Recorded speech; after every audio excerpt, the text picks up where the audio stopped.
Hey everyone, welcome in this channel and welcome to Future CAPF ACs. Today we'll discuss about the science MCQ to related the CAPF bracket and CDS exam. ठीक है. And कुछ previous year question भी हमने लिया है और कुछ अलग अच्छे क्वेश्चंस भी लिए हैं. तो वीडियो को पूरा देखिए और MCQ को पहले सॉल्व करने की कोशिश कीजिए वीडियो को पॉज करके, देन आप सॉल्यूशन देखिए. Okay, now will move next slide. And ये देखिए हमारे एयरफोर्स के फाइटर पायलट्स. ठीक है, ये हमारे एक्स एयरफोर्स के चीफ थे. तो जो एपकेट के लिए भी तैयारी करें उनके लिए भी ये बेनिफिशियल रहेगा. ओके, तो पहला क्वेश्चन क्या है देखिए, जो कि प्रीवियस ईयर एनडीए में पूछा गया था. ठीक है, नेशनल डिफेंस एकेडमी का जो एग्ज़ाम होता है उसका लेवल भी बहुत अच्छा रहता है. तो आप इस क्वेश्चन को देखिए. पहला क्वेश्चन क्या है कि if the distance s covered by moving car in a rectilinear motion with a speed v in time t is given by s equal to vt, then car undergoes क्या uniform acceleration, non uniform acceleration, uniform velocity, non uniform velocity. तो यहाँ बोल रहा है आपका velocity जो v मतलब there means speed कितना दिया हुआ है, speed is equal to v. Speed का जो वैल्यू दिया है वो v दिया हुआ है. कितने टाइम पे, टी टाइम पे. तो यहाँ पे कौन से जो डिस्टेंस कवर करेगा वो कौन सा डिस्टेंस, तो यहाँ पे फार्मूला भी दे दिया S equal to V T. S क्या है, तो एस है डिस्टेंस. ठीक है, यहाँ पे कंफ्यूज नहीं होना, एस है डिस्टेंस, एस डिस्टेंस है. तो जब कांस्टेंट वेलोसिटी से मूव करेगा, जब वेलोसिटी कांस्टेंट रहेगा देन उस वेलोसिटी को हम लोग बोलेंगे यूनिफॉर्म वेलोसिटी. ठीक है, दैट मीन्स यूनिफॉर्म वेलोसिटी से वो बॉडी मूव कर रहा है. ठीक है, या कोई कार मूव कर रहा है रेक्टिलिनियर मोशन में. ओके, आई थिंक समझ में आ गया होगा. अगला क्वेश्चन पे आते हैं.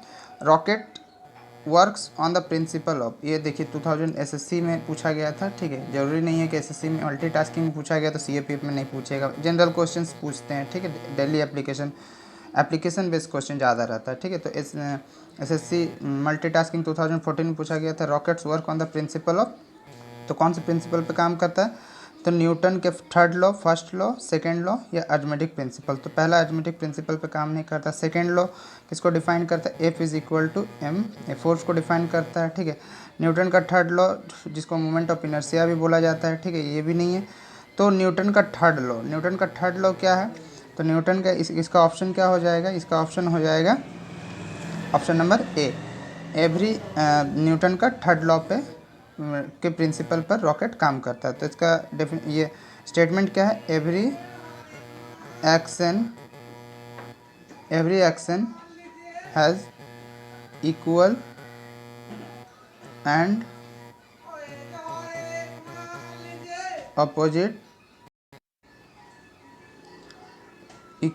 Opposite reaction. ठीक है, ये there means F is equal to minus F. यदि मैं आपके गाल में मारूंगा तो मेरे गाल में भी चोट लगेगी. ठीक है, तो ये है न्यूटन का थर्ड लॉ. नेक्स्ट क्वेश्चन है, ये देखिए, ये अच्छा क्वेश्चन है. ठीक है, ये क्वेश्चन अच्छा है, किसी क्वेश्चन पूछा नहीं गया बट पूछ सकते हैं. ठीक है, आप इसको पहले खुद सॉल्व कीजिए. ठीक है, पहले खुद सॉल्व कीजिए देन आप सॉल्यूशन देखिए. सबसे पहले देखते हैं कि मैच द फॉलोइंग, या मैच करना फॉलोइंग, जिसका कोड्स यहाँ पे नीचे दिया हुआ है, नीचे में इसका कोड्स दिया हुआ है, लिस्ट 1 और लिस्ट 2. तो इसको मैच करते हैं. An electric heater chemical energy convert into heat energy, तो ये नहीं होगा. Heat energy converted into the mechanical energy, तो ये भी नहीं होगा. Electrical energy into convert light energy, no, ये भी नहीं होगा. हीटर क्या करता है, हमें हीट देता है. Electrical energy converted into a heat energy. ठीक है, तो देयर मीन्स अब पहला ए हो जाएगा 4. देयर मीन्स हम मैच करते हैं ए का 4. ठीक है, फिर हम आगे आते हैं. अगला है इन इलेक्ट्रिक बल्ब. तो इलेक्ट्रिक बल्ब क्या करता है, तो यहाँ से इलेक्ट्रिक एनर्जी को कन्वर्ट करता है लाइट एनर्जी में. ठीक है, तो आपका बी हो जाएगा 3. ठीक है, अब आते हैं सी पे. तो सी क्या है, इन अ बर्निंग कोल, कोयला जब जलता है तो कौन सा ये में जल होता है. ठीक है, तो वो होता है केमिकल एनर्जी से converted into heat energy, chemical से हीट एनर्जी में चेंज होता है. तो सी का हो जाएगा आपका ऑप्शन नंबर 1. ठीक है, 1. और जो बचा है एक in steam engine. Steam engine जो भाप इंजन जिसको बोलते हैं, convert heat energy into converted into mechanical energy, जो पहले ही स्टीम इंजन चलते थे। ठीक है, तो ये हो जाएगा आपका जो डी है वो हो जाएगा 2। That means option number A is right. ठीक है, यहाँ पे ऑप्शन नंबर ए हो जाएगा 4 3 1 2। तो ये आई थिंक आपको समझ में आ गया होगा। ठीक है, आई थिंक क्लियर हो गया होगा कौन किसको कैसे कन्वर्ट करता है। बेसिक सब क्वेश्चन है 6 7 में ही हम लोग ये सब पढ़ते हैं, 6 7 8 9 10 में ही ये सारे क्वेश्चन सबको मिल जाएंगे, बेसिक क्वेश्चन है। अगला क्वेश्चन है an athlete runs long jump to get advantage on कौन सा एडवांटेज से वो लॉन्ग जंप करता है। तो कौन सा एडवांटेज से वो लॉन्ग जंप करता है, तो inertia of motion, frictional force, moment of force and principle of moment. तो बहुत जन टिक कर देंगे फ्रिक्शनल फोर्स। ठीक है, बहुत जन टिक कर देंगे frictional force, but frictional force wrong answer, option number A. ठीक है, क्या inertia of motion, inertia of motion. Okay, ये क्या होगा, तो ये क्वेश्चन आप करके जाइए, पूछ सकते हैं। ठीक है, एकदम देख लीजिए अच्छा से, क्या है इनर्शिया ऑफ मोशन। बहुत जन फ्रिक्शनल फोर्स मार देंगे, बट फ्रिक्शन फोर्स नहीं, इनर्शिया ऑफ मोशन के कारण एथलीट जब जंप करता है तो उसको एडवांटेज मतलब लॉन्ग जंप में। ठीक है, ओके, नेक्स्ट क्वेश्चन है the working principle of washing machine is. इसको आप कमेंट बॉक्स में कमेंट कीजिए। ठीक है, इसको आप कमेंट बॉक्स में कमेंट कीजिए, मुझे पता चलेगा कि आपको आता है या आप कितना पढ़ते हैं। तो आप कमेंट कीजिए इसको कमेंट बॉक्स में, कौन से प्रिंसिपल पे वॉशिंग मशीन काम करता है। ठीक है, कौन से प्रिंसिपल पे वॉशिंग मशीन काम करता है जो आपके घर में है। देखिए ये डेली बेसिस पे यूज होने वाला चीज़ है, तो आपको पता होना चाहिए कौन से प्रिंसिपल पे ये वर्क करता है। चलिए अगला क्वेश्चन देखते हैं। तो अगला क्वेश्चन है मैच द फॉलोइंग। नेक्स्ट फिर से वही आया है, मैच द फॉलोइंग। तो देखिए यहाँ पे 1 डायमेंशन, 2 डायमेंशन और 3 डायमेंशन। आई थिंक आपने 9 का एनसीईआरटी अगर सही से पढ़े हैं, 9 का एनसीईआरटी पढ़ा है या 1 2 रेफरेंस बुक भी पढ़ा है 9 में, तो आपको ये क्वेश्चन हो जाना चाहिए मेरे हिसाब से। ठीक है, ये क्वेश्चन मेरे हिसाब से हो जाना चाहिए। तो क्वेश्चन क्या है, मोशन ऑफ बिलियर्ड्स बॉल।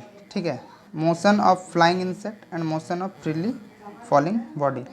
तो सबसे पहले क्या है कि अगर हम देखें 3 कोड्स दिया हुआ है। ठीक है, तो ए का देखते हैं। ए का हो जाएगा आपका मोशन ऑफ बिलियर्ड्स बॉल, तो ये हो जाएगा आपका 2 डायमेंशनल मोशन। ठीक है, बिलियर्ड्स बॉल जो है ये 2 डायमेंशनल मोशन है, देयर मीन्स ए का 2। बी है मोशन ऑफ फ्लाइंग इंसेक्ट। देखिए जो ये आपका ऑप्शन नंबर 3 होगा। कैसे, अगर हम एक इंसेक्ट्स को देखें तो वो रैंडमली मूव करता है, उसका कोई पाथ नहीं होता है कि इसी दिशा पे जाएगा, ये इस एक्सिस पे जाएगा, ये एक्सिस पे जाएगा, कोई उन्हें रैंडमली मूव करता है, देयर मीन्स 3 डायमेंशनली मूव करता है, तो देयर मीन्स बी का हो जाएगा 3।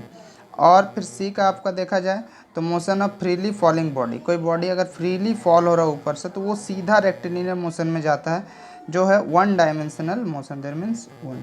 तो आपका ऑप्शन नंबर सी हो जाएगा, आपसे ऑप्शन नंबर सी हो जाएगा 2 3 1। ठीक है, आई थिंक समझ में आ गया होगा। अच्छा क्वेश्चन था, और जिन्होंने 9th के एनसीईआरटी पूरा क्लियर किया हुआ है उनको ये क्वेश्चन में कोई दिक्कत नहीं होना चाहिए था।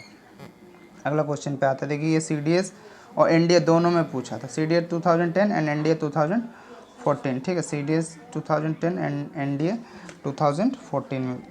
A passenger in a moving train tosses a 5 rupees coin. एक पैसेंजर क्या करता है, एक पैसेंजर 5 रुपये का कॉइन को टॉस करता है एक मूविंग ट्रेन में। If the coin falls behind him then the train must be moving with uniform. ठीक है, अगर कॉइन पीछे गिरता है, ठीक है, अगर पीछे फॉल होता है इंसान से, तो इसका मतलब train moving with uniform acceleration, डिलेरेशन,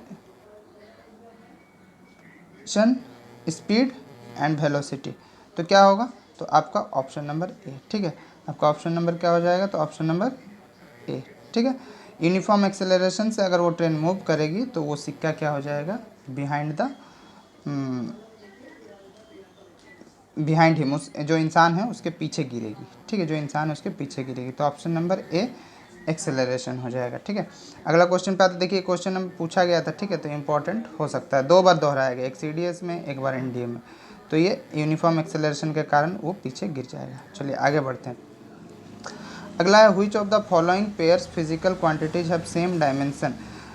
मैंने डायमेंशन निकालने सभी को सिखाया था, डायमेंशन एंड यूनिट्स निकालना। देखिए ठीक है, डायमेंशन एंड यूनिट्स निकालना। तो ये क्वेश्चन ऐसा नहीं है कि पूछेंगे नहीं आपको, ठीक है, ये भी 9th क्लास का चीज़ है।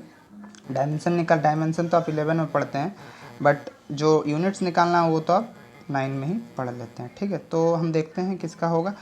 तो सबसे पहले मैं एक ये क्वेश्चन आपके लिए ना असाइनमेंट के तौर पर है, होमवर्क है, ठीक है। मेरे कमेंट बॉक्स में कमेंट कीजिए, और अगर आपको डायमेंशन नहीं निकालना आता तो मेरे वीडियोस हैं, उस पर जाके देखिए कैसे डायमेंशन निकालते हैं। तो फिर आपके ये क्वेश्चंस में रटने का कोई ये सीन नहीं है, आप आराम से निकाल सकते हैं, ठीक है। तो यहाँ मैं नहीं बताऊँगा आंसर, आप मुझे मेरे कमेंट बॉक्स में आंसर कीजिए, ये आपका असाइनमेंट रहा। अगला क्वेश्चन फिर वही है, match the list 1 to list 2 below, ठीक है। तो पहला क्या है, यहाँ पूछा है कोड्स ऑफ द गिवन। तो acceleration, force, work done, impulse. तो सबसे पहले देखते हैं यहाँ पे यूनिट्स के तौर पर बात किया गया। तो एक्सेलरेशन ए, बी, सी और डी। तो एक्सेलरेशन का यूनिट क्या होता है, तो अगर आपको याद होगा तो आप तुरंत मार दीजिएगा। मुझे तो याद है इसलिए मैं तुरंत मार दूंगा, बट मैं बता दे रहा हूँ कि एक्सेलरेशन इज इक्वल टू क्या होता है, वेलोसिटी बाय टाइम, ठीक है। वेलोसिटी बाय टाइम, वेलोसिटी का क्या होता है, तो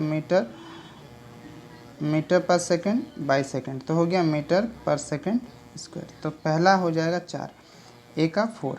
फोर्स का क्या होता है, तो फोर्स का यूनिट होता है न्यूटन, देयर मीन्स 3। सी का क्या हो जाएगा, वर्क डन का, तो जूल, ठीक है, तो हो जाएगा 1। और डी का क्या हो जाएगा, इम्पल्स का। तो इम्पल्स का आप निकाल सकते हैं, तो न्यूटन पर second, there means option number 2।